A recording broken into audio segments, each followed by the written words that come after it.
Good morning, everyone.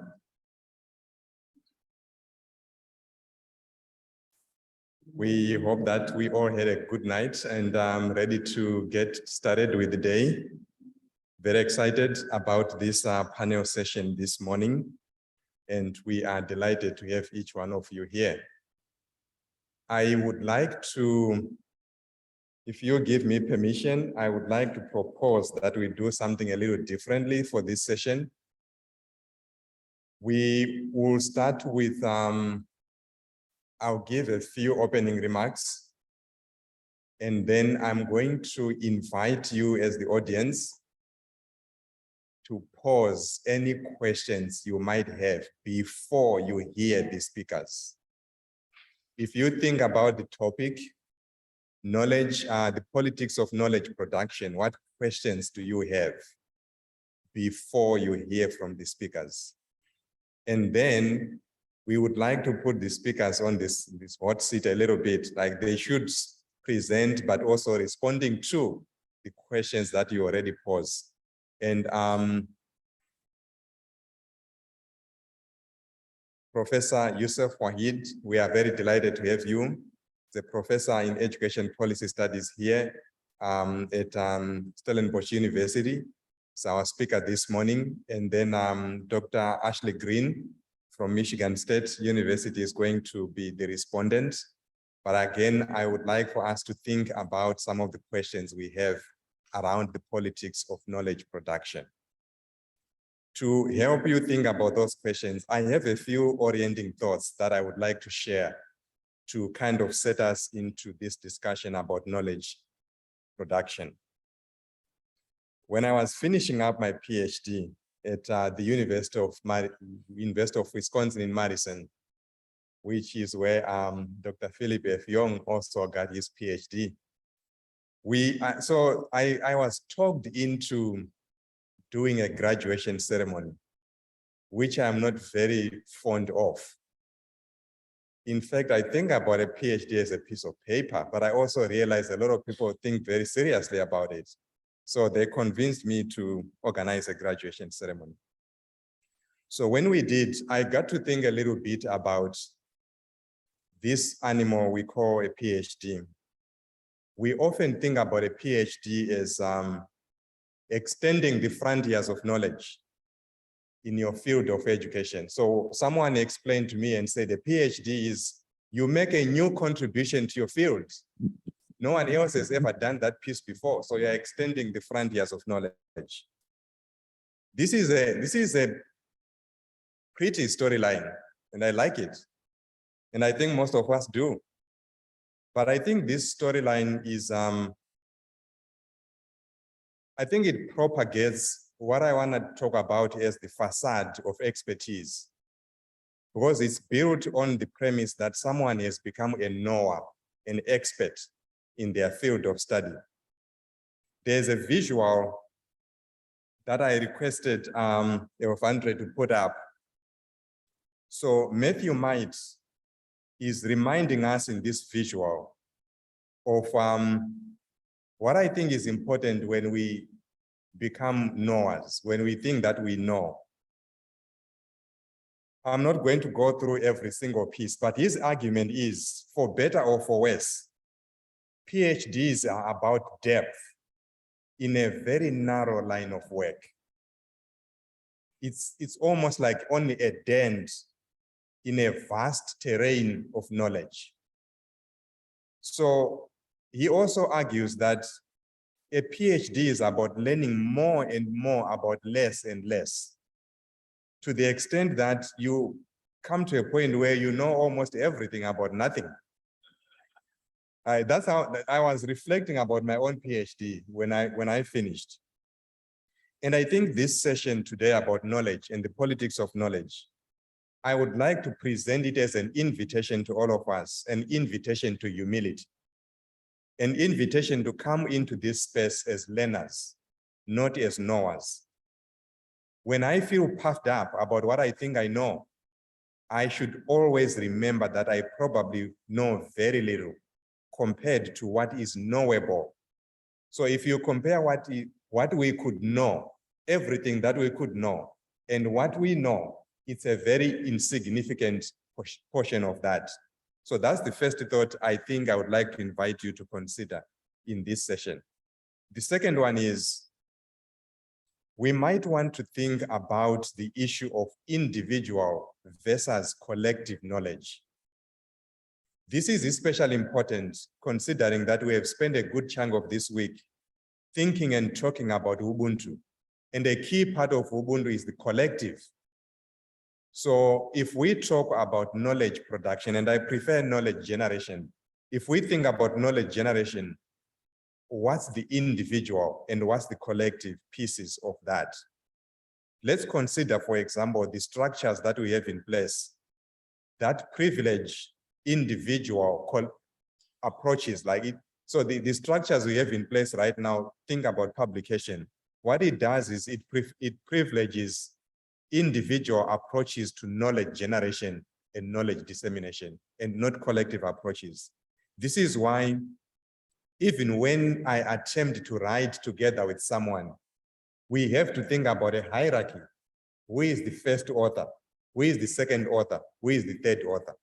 We are thinking more about how do we put people into hierarchies in terms of who owns or who generates that knowledge. So we want to think in this session about individual versus collective knowledge. Then the last thought that I thought we could share as we start this session is, there's also a need to engage with questions around what knowledge is regarded or is valued as legitimate, and what knowledge is valued or regarded as illegitimate. Who generates that knowledge and why this is the case? Maybe we also want to think about, how do we know what we know? So I want to stop here and invite, maybe I'll take two or three hands. If any one of us in the audience has questions that we would like to pose to the presenters this morning, I want to take those questions before we hand over time to the presenters. And I'll come around with the mic. When we talk about knowledge production, knowledge generation, what questions come to mind?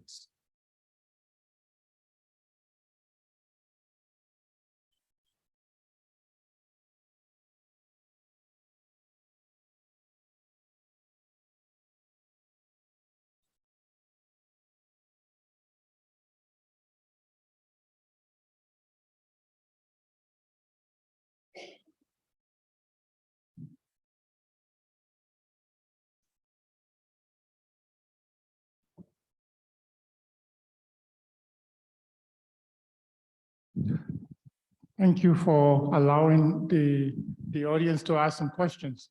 So the question that I want to pose is really one that I've been thinking about for some time. Knowledge is the basis for many of the decisions that we make individually. And one of the things that I've learned, especially when you consider power dynamics and the gaps in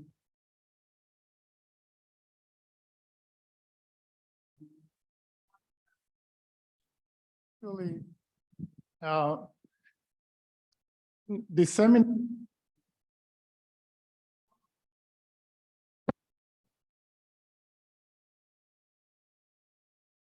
So my question to the speakers is, what should be the values or the criteria for deciding on whose knowledge matters and whose knowledge should be promoted in the curriculum at schools, or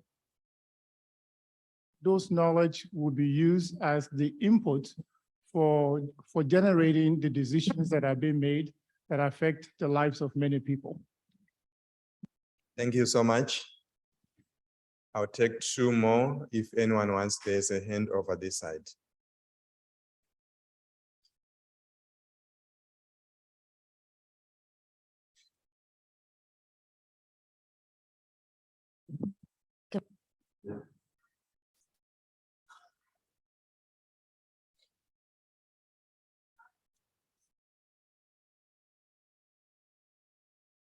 So can you do it one more time? I think the mic is a little. No, In the education, question is, are researchers or people that get into the business of doing research, PhDs, skills,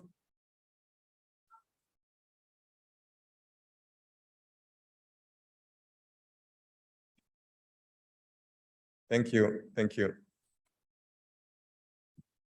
Then let's take, there's two hands this side. I'll take just those two and I think we should be good. And we can hold on to the other questions for after we have heard from the presenters.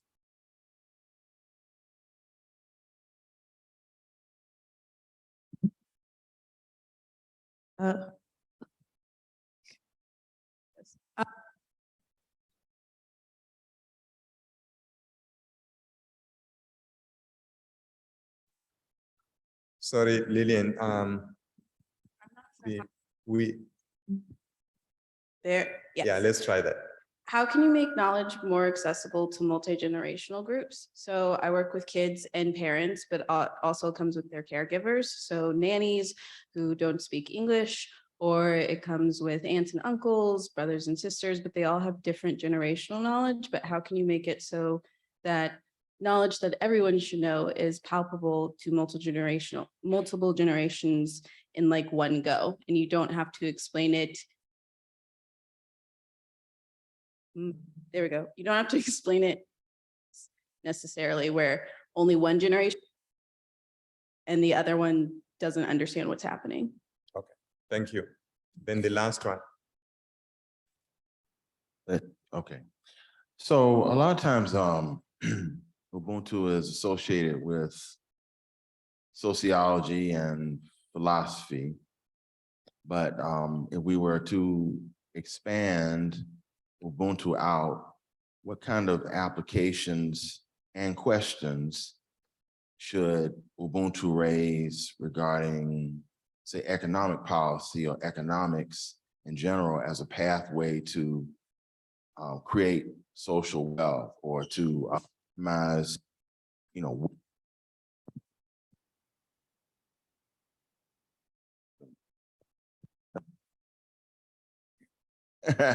what wealth gaps, you know, in communities? What types of questions should Ubuntu raise in regard to that? Okay, wonderful. Thank you so much. So we have 4 questions. I see that the panelists here are writing some of those questions down. We'll come back to them, but I think I would also want to invite them to kind of bring this in as they do the presentation. So Professor Waghid, I was mentioning to him this morning that when I was working on my PhD, I did cite his work quite a bit. So I'm very happy to see him in person, and I'm really looking forward to hearing him speak. And I'm going to invite you to the podium. He will have 15 minutes, maybe 20. And then we will then give Dr. Green to respond, and then we'll open it up again for us to have a conversation.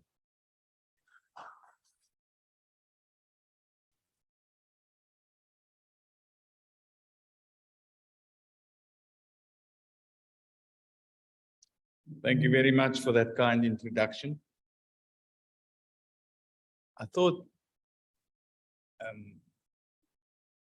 the questions that were raised by you, 4 of you, were quite profound. And it certainly helped me to reimagine my own presentation. So Mariki, thank you very much for the invitation to be part of this august audience and to share my ideas with you. I think your question, how can Ubuntu help us to think about knowledge and how Ubuntu can help us to frame understandings of knowledge, is a pertinent one. So that is where I want to start. I think we are somewhat consumed with thoughts about Ubuntu. But today I want to subvert some of your thoughts. I want to play with it and look at it in a different light.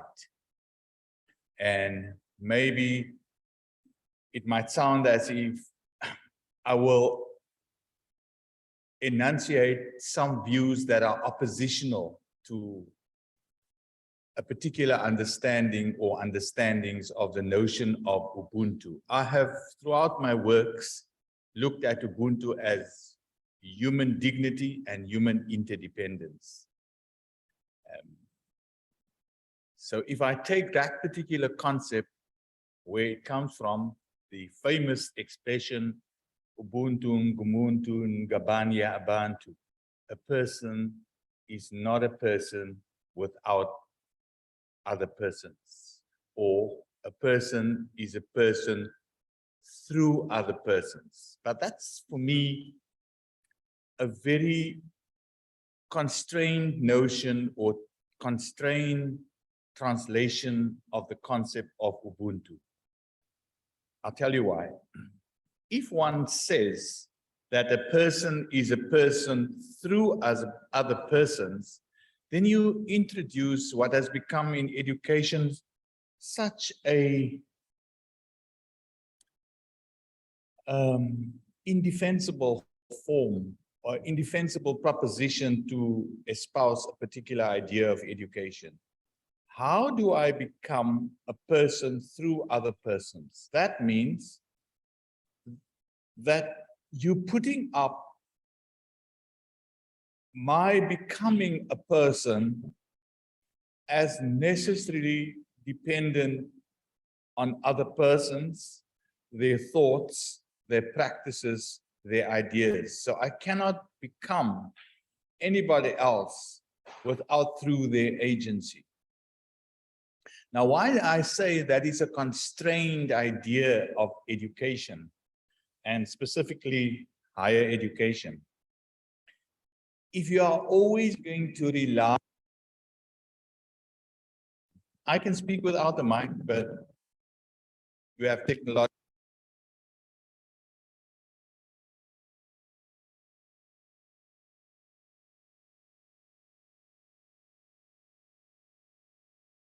What do you think?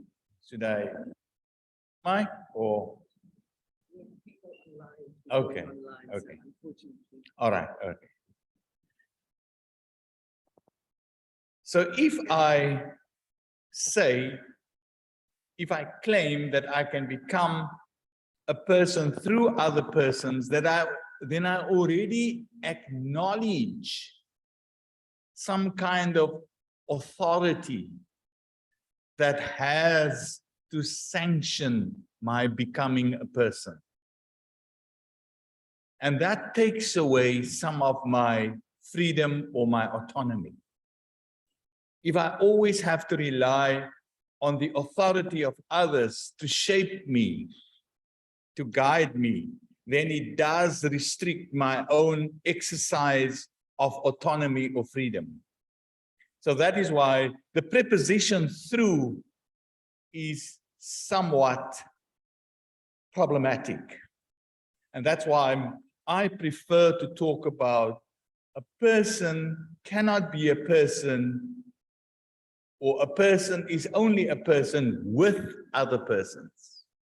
And that's different. Because if you use the preposition with, then you acknowledge your own autonomy in relation to other persons' autonomies. And that immediately ruptures what I call the unequal power relationship between or among individuals. So that's my first position. I prefer to talk about the preposition with. Now that brings me to one of the important claims, which is really my first claim that I want to make about Ubuntu. It is a misconception to talk about Ubuntu as a communal practice. It is a misconception because Ubuntu is simply and simplistically not just about community. Ubuntu is implicit about the person. So the autonomy of the individual. And that subverts the idea that Ubuntu is meant for the social or for the communal, and which is in contrast, as we often do, to Western notions of human existence, which is more prejudiced towards the individual. If an individual does not have autonomy, the individual ceases to exist. If the individual does not have the freedom to speak her mind, to articulate herself, to proffer truth claims, then that individual is no longer an autonomous individual. That individual is no longer free. But the expression that a person is a person with other persons implies that the individual has the autonomy, the individual right, and the individual responsibility to exercise her will. And when you are in this position of autonomy, whereby you exercise your will, you have the freedom to articulate yourself, you have the responsibility to listen to what others have to say. Otherwise, you cannot be an autonomous individual. And more importantly, you have the autonomy to take into controversy what others say about you and your thoughts, and vice versa. You should also welcome how others take your judgments into systematic inquiry. So what I am saying is that it is a misconception to remove individual autonomy from the idea of Ubuntu. Because Ubuntu firstly says that the expression that a person is a person, full stop. Full stop. In other words, a person has the credibility, the authority to exercise her will, to exercise a sense of what is right and wrong, to exercise her judgment. But now, the other part of the expression concomitantly with the first one, that person with a sense of autonomy exercises her right with others. In other words, she does not ignore the contribution of others.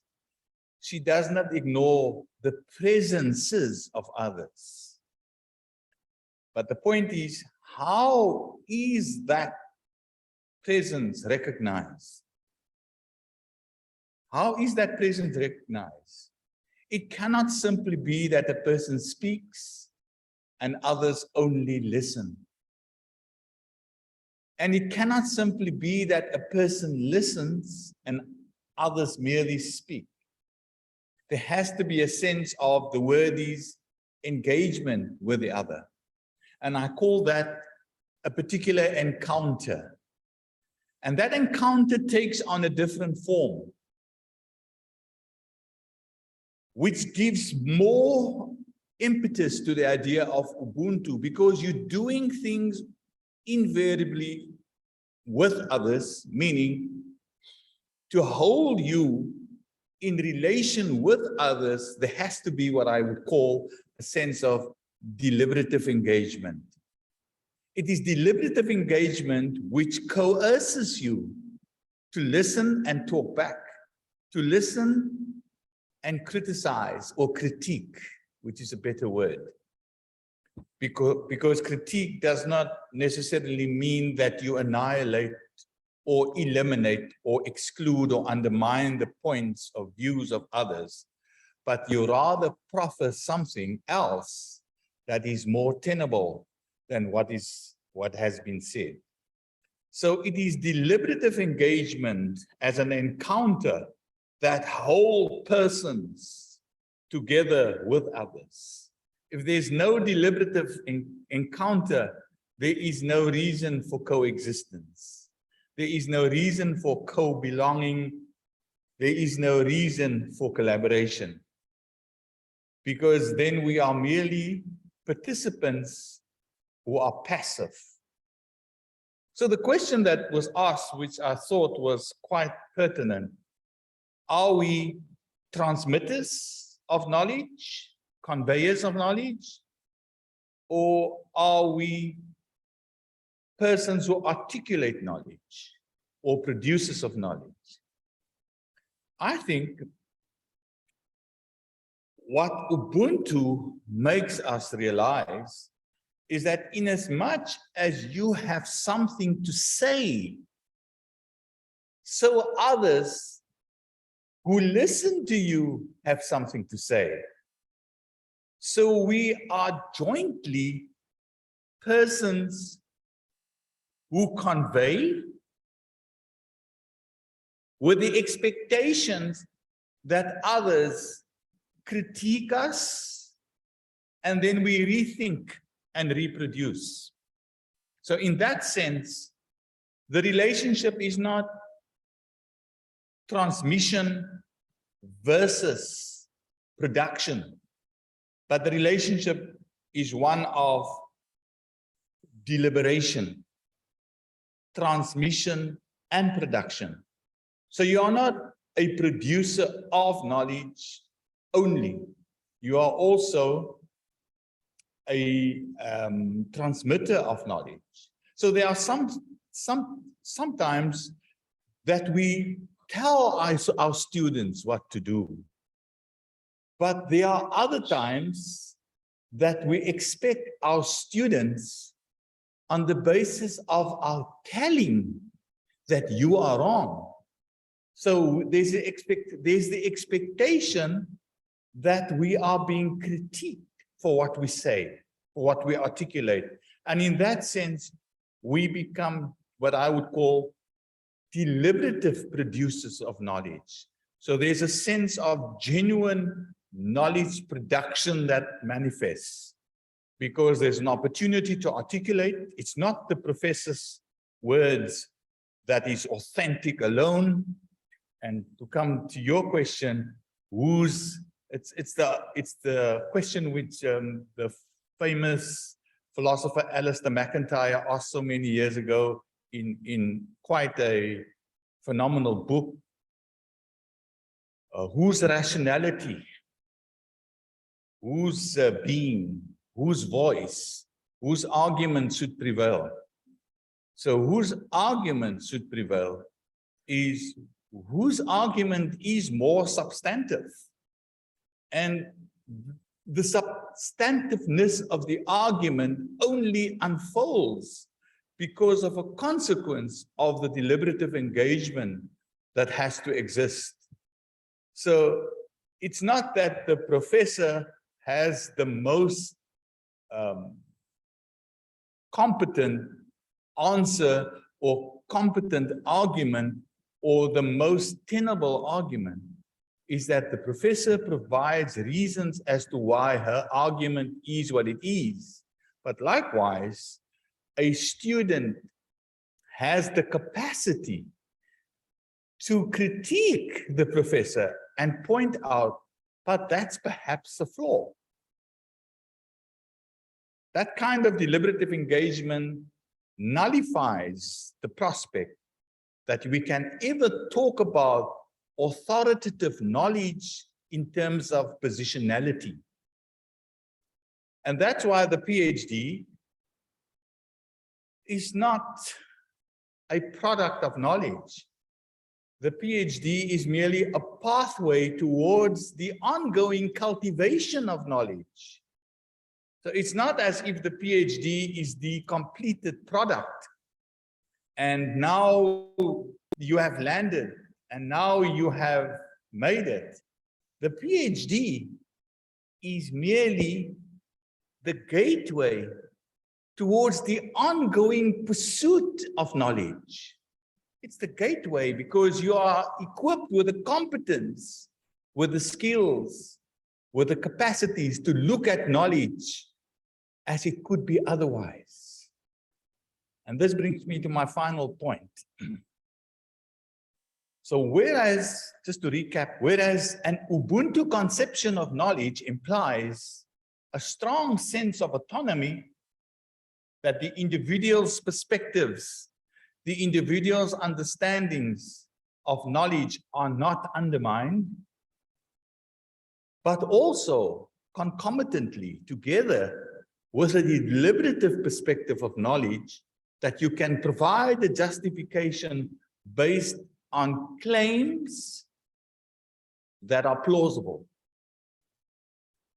Those conceptions of knowledge mean very little if those conceptions of knowledge do not also have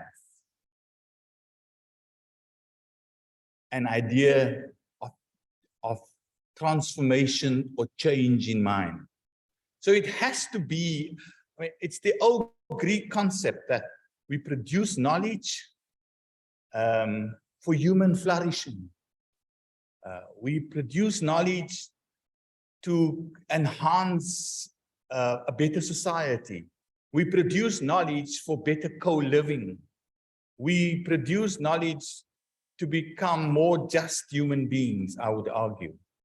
So if the production of knowledge, both autonomously and deliberatively, cannot be about producing a better society, then our African continent will remain dismally and intellectually in a state of impoverishment. Then the world will be in a state of impoverishment, because you cannot just produce knowledge as if those knowledge do not have to impact society and societal living. So what am I talking about? I'm concluding with that an Ubuntu conception of knowledge is therefore not only individual, autonomous, and of course deliberative, but it is also geared to the cultivation of a more responsible society. And if responsibility cannot ensue from a notion of Ubuntu, then we have lost the plot by not seeing that Ubuntu is about humans engaging with one another, exercising their autonomy for the human flourishing and for the betterment of society. That's my simple argument. Thank you.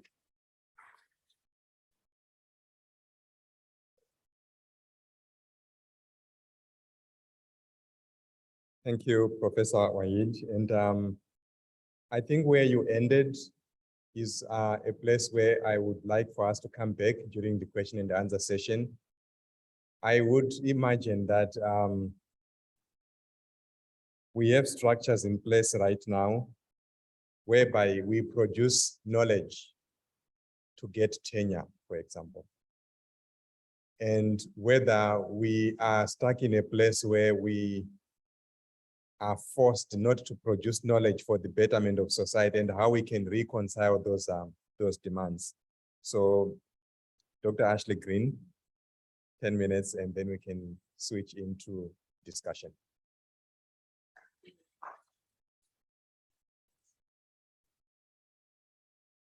So first, thank you to Professor Waghid for that insightful talk and for your comments. The topic of human engagement and interdependence is timely as we look to innovate education and find ways to increase inclusion and cross-cultural interactions on our campus and in our societies through Ubuntu practices. When thinking about the title of his talk, Rupturing the Philosophy of Education Through Ubuntu, one must think about equality and all of the ways that we need to be inclusive in our teaching, our research, our outreach, our policies, and our practices. When diversity and equality is prevalent and respected, that is when true rupture happens. And I call that good disruption to the systems that have traditionally been exclusionary. Professor Waghid mentioned that Ubuntu underscores the interdependence of humans. I'll add that Ubuntu within higher education underscores the interdependence of thoughts, perspectives, and partnerships.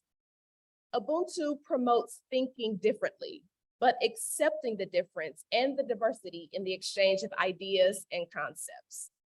Ubuntu is the dialogue, the debate, and the deliberation that has been happening all week.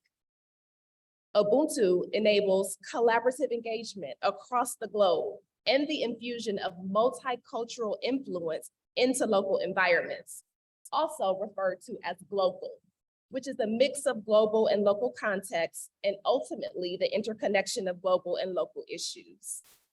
This aligns with my work in global diversity, equity, and inclusion, which intentionally integrates the global perspective into DEI efforts and discussions that have traditionally been domestically or locally focused. It's going beyond domestic inclusion to transnational inclusion. At MSU, as we prioritize global diversity, equity, and inclusion, we are infusing global perspectives to dismantle colonialism, to break down barriers, and to disrupt ways in which we've always operated in efforts to be more globally inclusive with a lens towards our international populations. Professor Waghid's research suggests that global factors can rupture local practices. So it's important that diversity, equity, and inclusion is not limited to local standards, but that DEI includes global considerations in a coordinated way, not as an afterthought, not as an add-on, so that all feel a sense of belonging and support on our campus and in our community. Some may see that as internationalization. I like to call it interculturalization, where there is a mutual interaction, a two-way exchange and learning experience, where both domestic and international populations are engaging and learning about each other's cultures, both increasing their cultural competency and their cultural sensitivity. And that gets a little bit at the question of, are we both a producer and a conveyor of information? We have the responsibility to do both, teach and learn. The occurrence and dialogue between the two is Ubuntu. The learning and transformation that happens is Ubuntu. Professor Waghid's background and focus on equality, non-discrimination, non-sexism, and justice for all is a clear connection to Ubuntu principles. He stated that Ubuntu within education cultivates human interaction and alleviates human suffering and injustices, and challenges us to use Ubuntu principles to advance democratic engagement within higher education. We know that democratic engagement is inclusive, encompassing, and appeals to the broad masses. Democratic engagement is about advancing a cause through relationship building, through trust, through shared responsibility, and broad engagement. So as we think about democratic engagement and advancing causes on our campuses and in our societies, we are encouraged to cultivate encounters grounded in responsive actions. We discussed this earlier this week as we grappled with how to move beyond dialogue to action. Yet we also know that dialogue is an initial action, but we also must make sure that dialogue and action includes the appropriate representation. Going back to cultivating encounters grounded in responsive actions, MSU uses that approach through our signature partner platforms, one of which is called the Alliance for African Partnership. Through these partnership platforms, we focus on equitable partnerships through relationship building to solve global problems and transform lives across borders. It is through Ubuntu concepts that we are able to be successful in how we collaboratively approach education. It is through Ubuntu concepts that we create global citizens. I encourage us to infuse Ubuntu principles in how we lead, how we teach, how we collaborate, and how we communicate, and ultimately, how we change the world. This conference calls for us to rethink, revisit, and reimagine. and his talk pushed us to think differently about education experiences. However, we know that the philosophy of education has traditionally been siloed in each academic discipline. For me, Ubuntu not only encourages us to communicate and work across cultures and borders, but also across academic fields and industries. That type of interdisciplinary thinking is a good disruptor of the philosophy of education. So as we seek to innovate, disrupt, and ultimately transform education, we need to model Ubuntu in all aspects of our leading, teaching, and our learning. If you find yourself discussing the needs of a particular group and that particular group is not represented in the discussion, that is problematic. If you are trying to theoretically give voice to a group, but have not literally given that group a voice, that is problematic. If you value diversity, but have not fostered inclusion, that is problematic. It is not enough to be in the room, but one's voice must be heard and valued in the room. The principles of Ubuntu dialogues can be applied not just across borders and cultures, but across disciplines and across generations. My colleague, Dr. Marita Gilbert, mentioned that the other night at dinner. She said, we need to be asking ourselves, what do our students want and need? We need to keep in mind that conversations should be multicultural and multi-generational, which gets at the question that you were trying to ask. Because when you bring all of that diversity into the discussion, that is when you will disrupt the status quo. When you have diverse perspectives in the room and varied voices in that discussion, that is when you will truly rupture the philosophy of education. And that is the spirit of Ubuntu. So thank you, Professor Waghid, and thank you all for your time and attention. I think it is time for questions.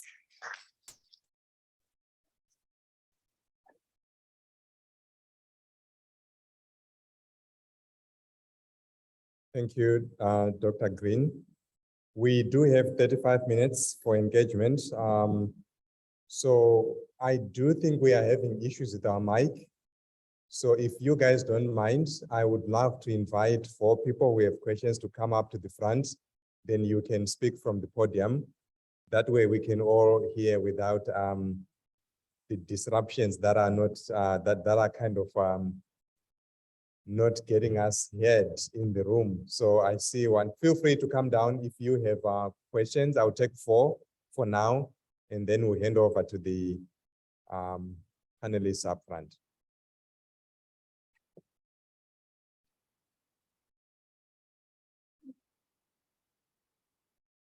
Good morning. How your mama know? Good.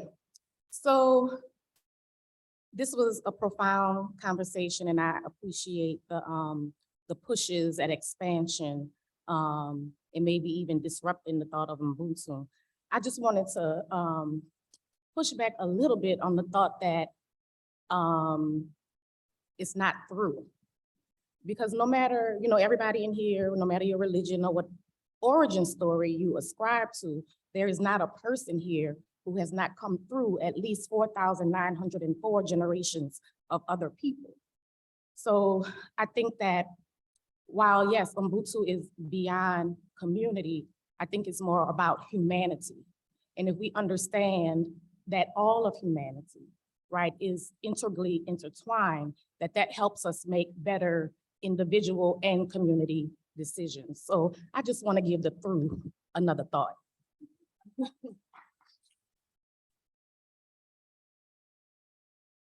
Good morning. So I come from a historically Black university, UFH, where all the great heroes, well, not all of them, but so I come from the Eastern Cape. 95% of the student body in my university is Xhosa, it's Black, and it's, yeah. But I find that even though we exist within our province, we exist in a Black space, coming to what you were talking about inclusivity. When I looked around at my colleagues, I'm an MA student, and I still found that bringing into the university space what we know as Black students from our life worlds, the knowledge that we understand instinctively, there's still an when we make it all exotic. And I guess there's still a dismissiveness. So we're supposed to be in the place where we're talking to professors and we're able to talk back to critique. But I'm wondering, how do we, in reality, actually start to create spaces where the life worlds of Black people are not dismissed or are not for anecdotal evidence? If I'm sitting in my philosophy class and I'm doing African philosophy, and that's my experience, how do we bring those knowledges such that, such that they're not, oh, that's interesting, but hey man, this is something that I can actually incorporate in my exams. I can talk back to the people that I have written articles about. So I hear all this, but I'm still not seeing, and I think what really discourages me is that, hell, I live with Black people in a very Black province. And yet I find that we are struggling. We're still playing catch up in that space in subjects that are supposed to be African what, and we still do worse than the white kids, because even in the subjects that come from us, from our traditions, we still are required, and there has not been a way that has been made that we can communicate, that we can critique in ways that come intuitively to us, which then leaves us voiceless. So how do we actually practically maybe fix that sort of stuff?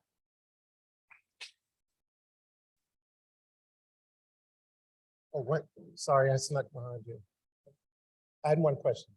Okay, sorry about that. I just didn't get up with the, I was trying to form it. It's still embryonic, but I feel like asking it anyway. So as I was listening to Dr. Waghid's talk, the emphasis on aid, there were times, I think by the end I felt better about it, but it did, at times it was, it felt like it was edging toward like maybe a Cartesian cogito, like this emphasis of agents, forgive the, I'm a student of philosophy, forgive. So like, just the, like, I think therefore I am, like that sort of solo, like the beauty of Ubuntu is that I don't, at least from what I understand it, and it's new to me, is that I don't emerge without the other. So that's the like, so there is the width there, but it seemed like even at the end, it got through this, it got to through again. It got back to through because the whole process is through. So here's the question. One of the things that it seems, and I asked this question earlier this week, so forgive me for re-asking it, is that there seems like there are no assurances with Ubuntu, that I can't ever bank in a determinative way that the other is going to do the types of things and engage in a type of way that will encourage my emergence as a self, and they can't do that either. And I wonder if that lack of assurance, out of that emerges the challenge of Ubuntu. And I mean challenge in a positive way, that we don't know how the story is gonna go, that we don't know how it's gonna end, and yet still I need the other in order for me to be. And that's like, so with Ubuntu, there becomes like a risk that is unavoidable. And I'm not sure we can philosophically ensure, or whatever other way ensure that that risk, we can't ever mitigate that risk. And that seems like the beauty of Ubuntu, because it's risky and because there aren't assurances that if it goes right, I mean, there are other ways people have tried through coercion and things like that, but those are violations of Ubuntu. But there's no way to ensure the removal of it. And it's only like through it that we can have the opportunity to be. Is that question? Is that okay? All right, thank you.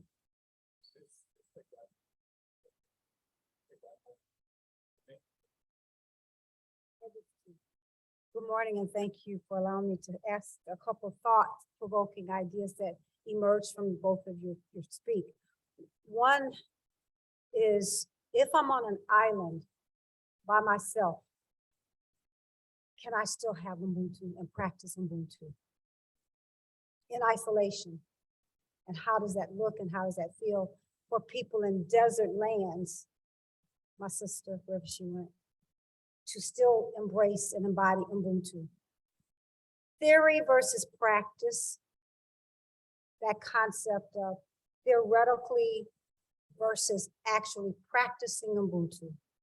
And that, so what's the difference? Where's the intersection of those two thoughts? And lastly, how does Ubuntu actually, and it goes to what the young brother was saying, help you navigate, identify power and dominance when that's playing out in the landscape that we are in? How does Ubuntu identify and handle those things?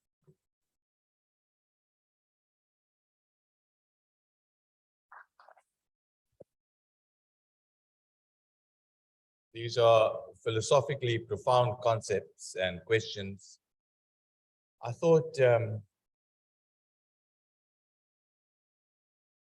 you responded actually to your own questions. I was trying to ascertain what the actual question is, because I also heard the responses to your own questions. So when you say,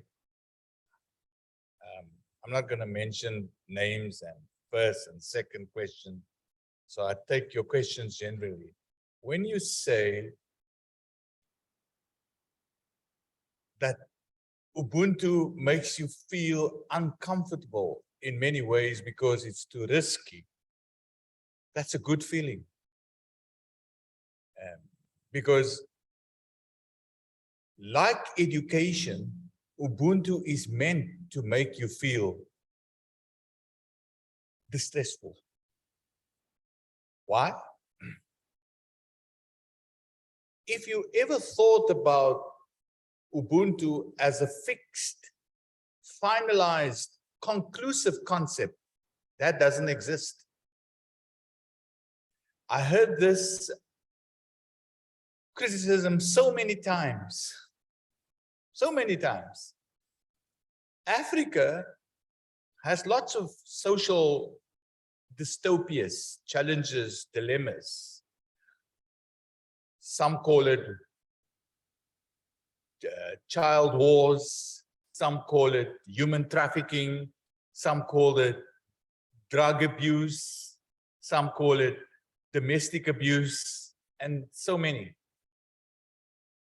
Africa and the world. So the question that's constantly being posed, so where's Ubuntu? But that's because you think of Ubuntu as a finalized product that should be imposed on people. It doesn't exist in that way. You're so right to say that Ubuntu, and I read from your own response, Ubuntu is a form of becoming whatever.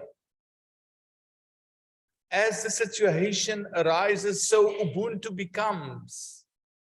It's never that finalized, conclusive product, like I have arrived, this is it.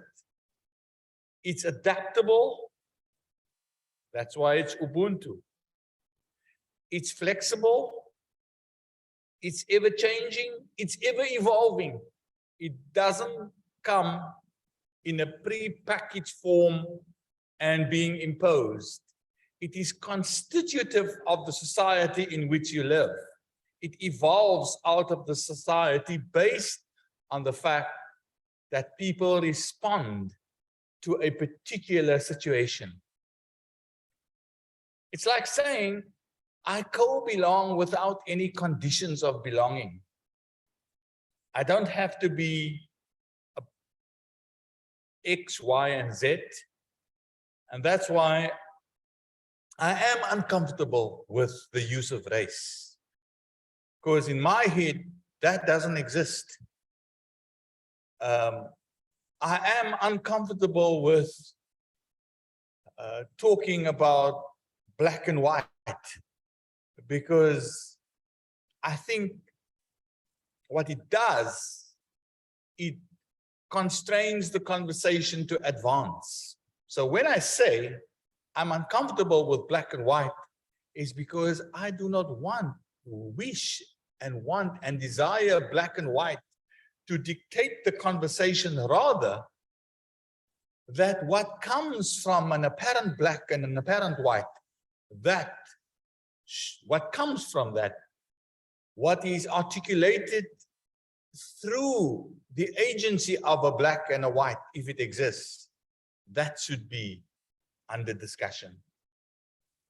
So that makes me uncomfortable, because it's like saying, oh, so you merely became a dean of education because you were not white so many years ago. I wouldn't like to believe that, because I think you had to look at other qualities of a person if that person has the competence to occupy the position. So that's my first response. My second response, you are right to talk about Ubuntu as a form of rupturing, as a form of disruption, because what it does, it makes one realize that things are always in becoming. Things remain in what is called potentiality. There's always the potential for something to be else, something else, and something different. And that's the kind of Ubuntu I have in mind. So if you say that Ubuntu is there in the community, but it cannot contend with the social dystopias on the continent of Africa, then it's because, maybe because we have not realized the form of Ubuntu that should actually be responsive to the kind of dystopias that exist. But it's not because Ubuntu doesn't work. And it's not because Ubuntu cannot perform a particular function. And it's not because that Ubuntu cannot respond to the major societal dystopias on the continent. It is because that Ubuntu has to transform into something else that can help us to contend with the many challenges that are still lying ahead. So my last response would be, so what do universities actually do? What should universities actually be doing? I think universities should focus more on not including people, but creating conditions for humans to exercise their intellectual equality. In other words, don't include them in a conversation as if you say you have the power to do so, but create the conditions so that they can alter the conversation, the line of argument, the curriculum that they're exposed to. And that's when they do exercise their intellectual equality. So if you have not thought about what is the position of a student is not just someone that should be included in the kind of democratic space and then acknowledged that she is there. A student is someone who should be considered as someone who has the potential to disrupt a space. And that's the kind of inclusion that I would argue for. Because when you disrupt the space and you exercise your intellectual equality to determine what you want to do, then you are creating an inclusive space. because you are included by the very act of being different, of exercising your own intellectual voice. And that's a different university. It's not a kind of university whereby everything is pre-packaged for you and predetermined in advance, and then you can achieve these particular outcomes. It is a university where your intellectual equality is exercised for you to determine your own outcomes. And we are very far from that, not only at your institution, but we are very far from it even at the most established research universities today in this country, and there are 26. So my conclusion is that Ubuntu has a potential, and that potential should be considered in our ongoing quest for a better education. Not as something that is imposed from outside because it already exists. It doesn't exist. It takes on a particular form when the urgency is there that it should manifest.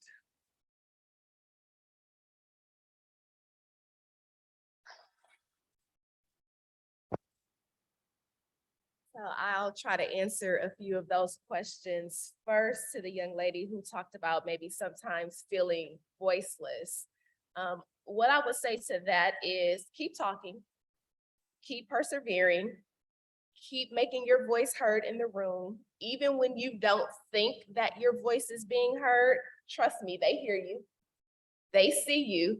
They may not acknowledge you, but if you keep going, at some point you will move the needle. Even if you don't see it in your lifetime or in your tenure, those small advances will help the next generation.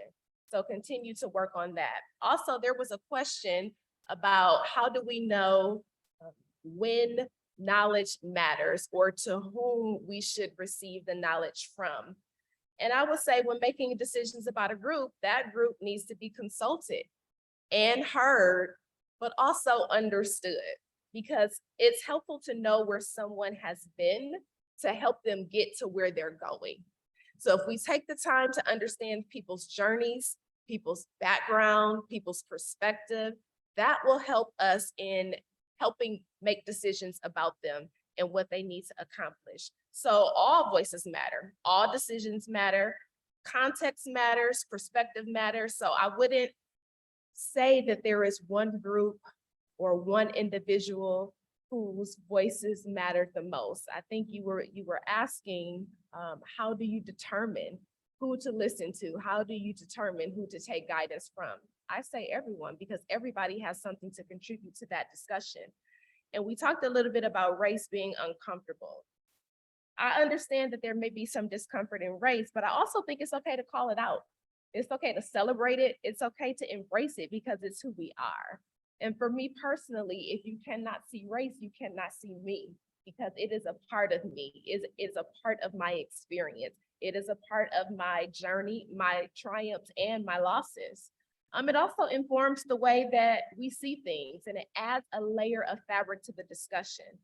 So while we need to still work in harmony and respect each other's races, and that should not always be the foundation or the basis for every discussion and decision, but it's okay to call it out, and it's okay to walk in it and embrace it from my perspective.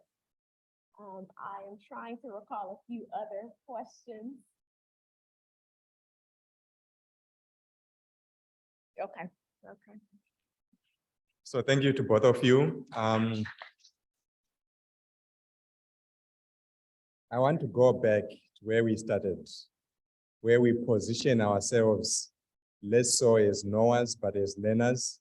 So in that spirit, I have one question I want to pose to each of you, and then I would want to ask you as you come up to respond, if you have questions you want to pose to the audience, and if anyone in the audience would like to respond, I would like to invite you to do that as well.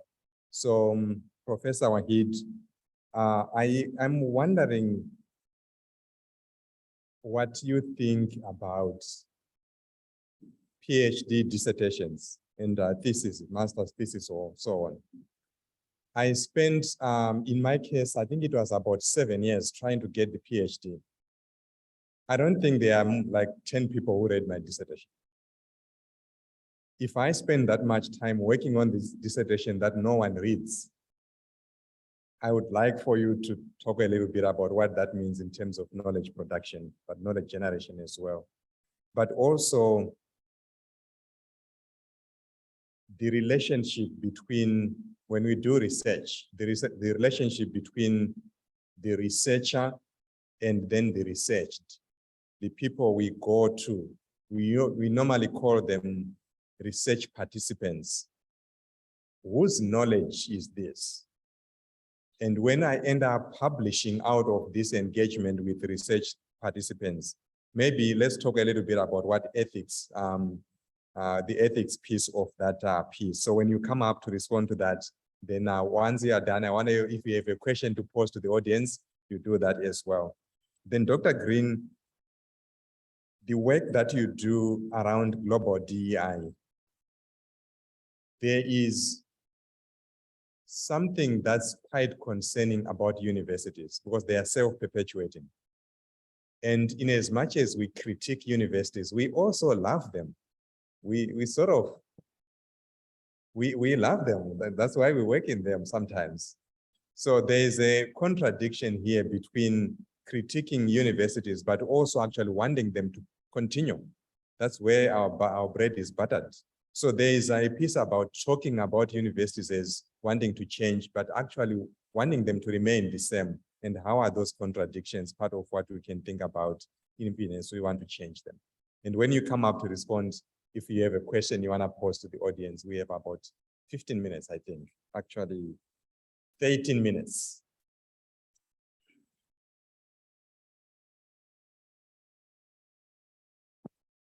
About 20 years ago, I met the famous and profound African philosopher, Kwasi Beridu. He sat in my office and we had a very humble conversation. I asked him, Professor Kwasi, tell me, where did you do your PhD? His response to me was, I don't have a PhD.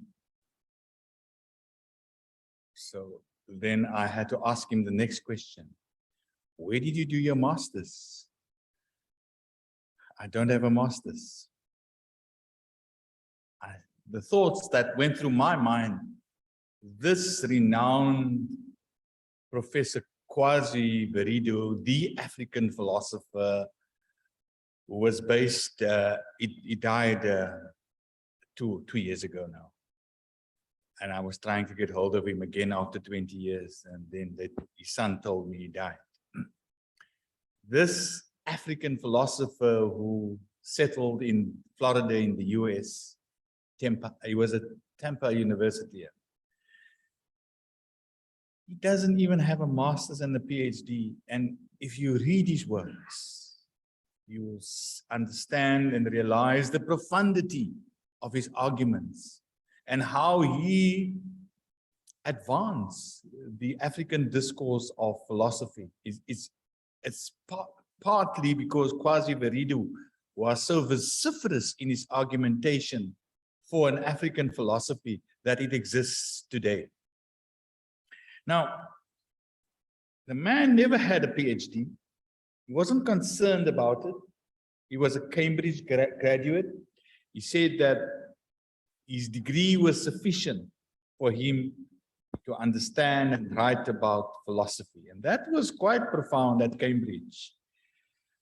And so I can also give another example of my influential thinker, Ludwig Wittgenstein, who wrote the Tractatus Logico-Philosophicus under the supervision of Bertrand Russell.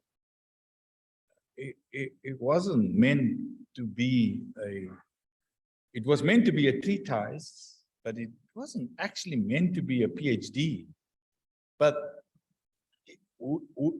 if you read philosophy, you'll understand how influential Ludwig Wittgenstein's work became, and that was actually his only text which he wrote.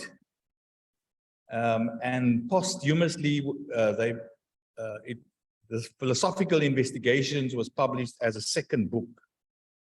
Now, you're asking me about a PhD. I will always maintain this position.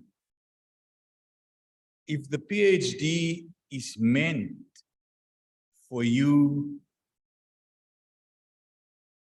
to enhance your intellectual ability, to articulate yourself and a position, then that PhD means a lot. But if a PhD cannot do that, then it was an exercise whereby you learn and acquired skills and knowledge about the game, the publications game.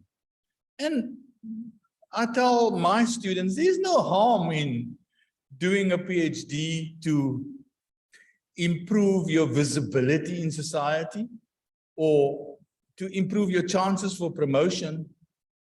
But if that PhD doesn't have a thesis as it should have, then there should be question marks about the authenticity of the PhD. So I think what has happened, there was because of the neoliberal market expectations, there's a move away from a genuine PhD.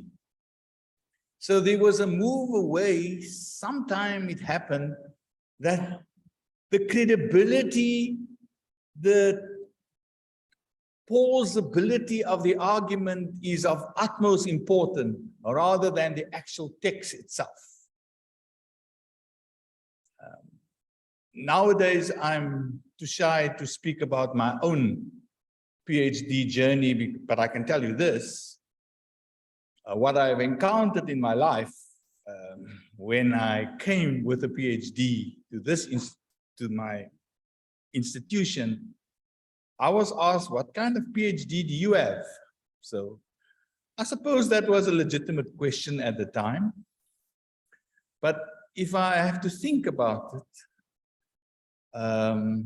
if I think about it now, I think what the PhD did was to propel me into a love for scholarship. So I was anecdotally speaking, I was equally obsessive about producing publications, but there was a complementary love for knowledge that I pursued. And if I have to restart my journey and not being concerned about whether I will be promoted to this level and that level, I would work on my PhD. The department of Higher Education and Training has offered a set of rules, and through the Council on Higher Education, of which I'm a member, that you should at least complete the PhD in South Africa within 5 years. Right? But that doesn't mean because you took 7 years that your PhD is not of a good quality, to use that word. I seldom use the word quality, but to use it. As long as you have given thought to what you were writing about. And this brings me to the point I actually want to make. The problem with PhDs in our country is that we pile up. We are instructed through a PhD, this is it, what we need to acquire. This will give us our sense of authority, which we need. And that's a problem. If that PhD does not contribute to evoking potentiality of others to think and to think differently, then that PhD doesn't mean a lot. And equally, if that PhD does not help you to provoke thought, to make yourself and others think differently about the world and how to improve it, then that PhD also become kind of worthless. So what I'm arguing for now is that a PhD should at least give you the opportunity to provoke thought, but also to evoke potentiality. When I read your PhD, I should be ruptured in my thoughts to think about a particular matter. And if your PhD cannot do that, then it doesn't say much. So because the demands of society is the PhD, we work towards it. But I would rather want to be in a position like Quasi Veridu, where I could influence, where I could impact, and where I could make a difference in the minds and the living of people on the continent. What he did and being in the diaspora. And that's saying much more than this certificate of a PhD. I have a question. So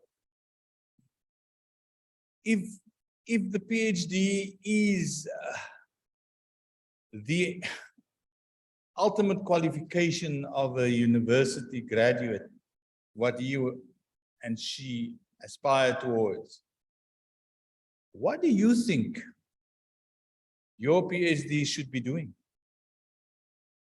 Because there are many PhDs that I'm fully aware that are on the shelves, and some of my predecessors left their PhD students' theses nicely bound, beautifully bound. They are still there. And then sometimes I wonder, wow, I wonder how these thoughts manifest. So my question to you is, what do you think the purpose of a PhD should be nowadays? Before the audience answers that, I do want to add what my perspective is on the PhD, and that's threefold. First, it's for you to demonstrate that you have that depth of knowledge in your field so that you can stand as an expert or a developing expert in your industry. It's also for others, because whether you feel that that dissertation has been read or not, that knowledge will come back through and through throughout your career, throughout your lifetime. You'll be able to share it with others, teach it to others. There's also a website, I can't recall it right now, that lets you know how many times you've been cited. So you might be surprised at how many people has read it. And then let's be honest, it's also for them.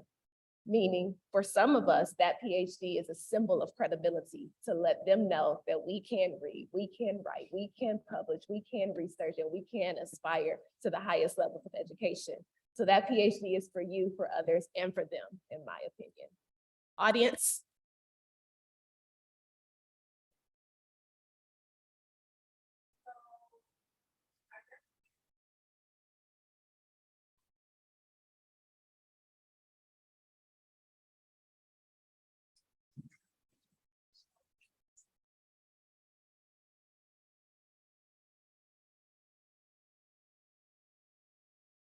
So your question was about what a PhD should do now, right? So that's an interesting question, because when you think about the academy and who education traditionally and formally was extended to and for what, right? A PhD was this rite of passage. It was a certification that you were a formal literate scholar in Western education I'm going to speak about. So what should a PhD do? I was really reflecting on your comments about the surprise, right, that this tremendous scholar had not a master's degree nor a PhD. I'll mention 3 women from the US context who did not. I've shared with you all that I am a Black woman from the American South. Fannie Lou Hamer is iconic to me. She is the child of a sharecropper in the American South. She would not have been considered a formal scholar. She greatly informed and transformed the American democracy. I don't think either of her parents were literate. She did not complete grade school herself. I would mention Ella Baker, who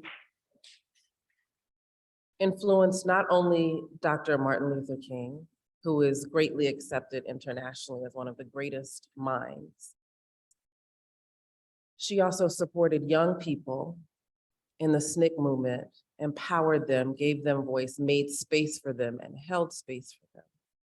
And again, transformed American democracy and how we think about participation in the American project. I mentioned also Dorothy Height, who does have at least an undergraduate degree, influenced six, count them, US presidents. So think about the longevity of her influence on American democracy. I would mention any of my grandmothers. I would mention my mother, Lynetta Gilbert, who has transformed American economic development and philanthropy, has not a PhD, made a way for me to have one. So to answer your question, because I'm gonna return to a PhD, but I needed to bring those women into this space. What should a PhD do? Someone should be able to read your PhD without having read a line. I live my PhD every single day. So yes, in my academy, it gives me a cachet.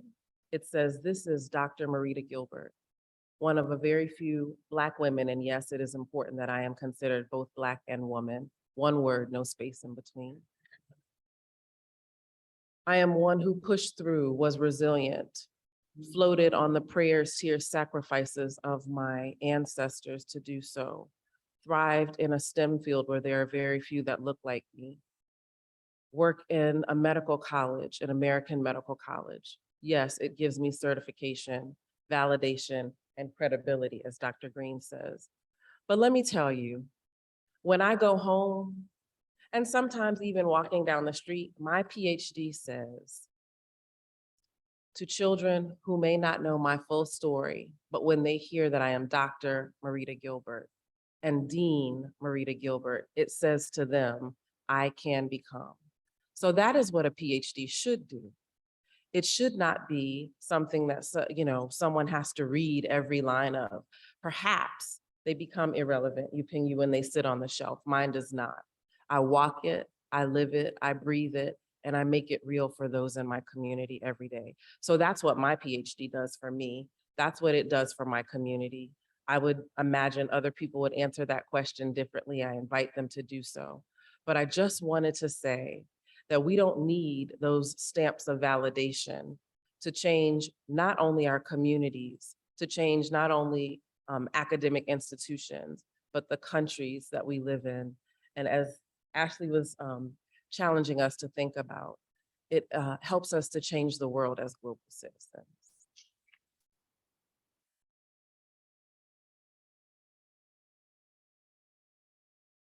Thank you so much.